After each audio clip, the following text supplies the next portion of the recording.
Мен өзі ар түрдүүлүктө 2 проектине катыштым. Бул Чоңалай, анан кийин Баткен, Араван, Нокат. Баткен мен үчүн бир жомоктой болуп көрүнчү эле.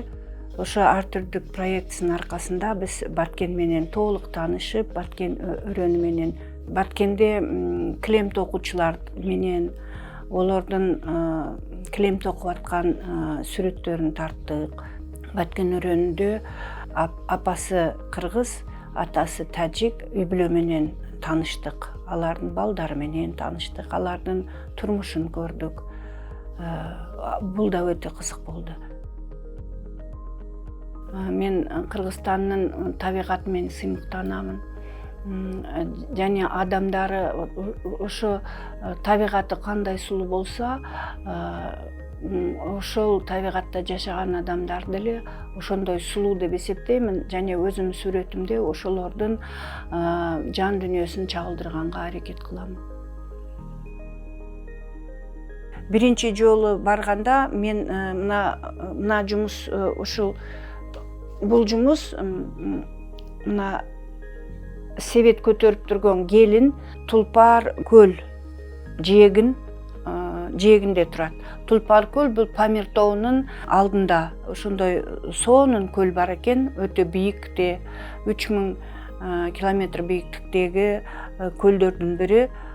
Бул ошол тоолор, анан кийин тоолордун Тулпар көлдүн жээгинде ушундай кыргыздын келини колунда көкөрү бар, себет көтөрүп турат.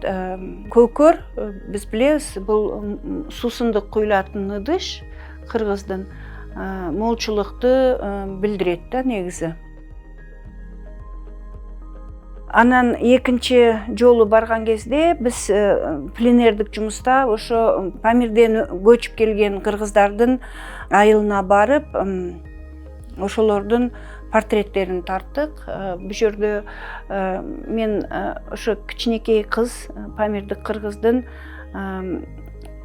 улуттук кийимин кийип турган учурун тартканмын. Бизге кызыктуусу булар өздөрүнүн каада салтын унутпай, Кыргызстандан бөлөк башка жакта жашаса деле кыргыз тилин унутпай, каада салтын унутпай сактап келгени бизге үлгү катары карасак болот деп ойлоймун. Кыргыздар өзү бир калк болгон менен ар өрөөнүн кыргыздары ар түрдүү экенин көрсөтүп атат да.